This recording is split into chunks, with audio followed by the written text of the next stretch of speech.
just sit tight and see what happens.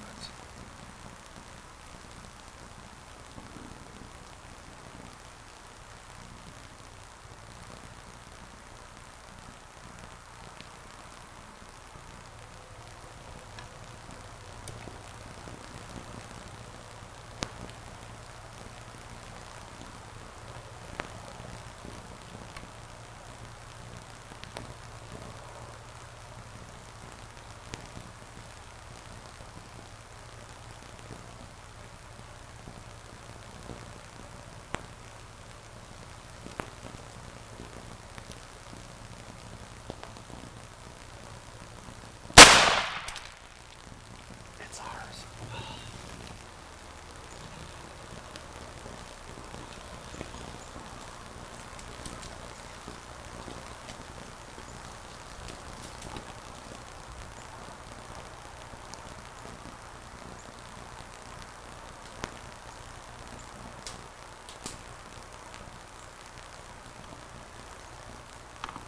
Unfortunately, some people don't want to see this, so we won't get too graphic here, but this is what it's all about.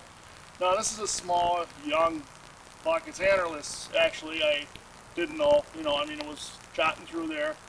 Of course, in Kenosha County, they give you CWD tags, but one thing that I would like to point out is that they are issuing the tags, and they allow up to, I believe it's 4 deer, but I'm going to check that out just to be safe right now. So, but at any rate, we're sitting pretty good. So.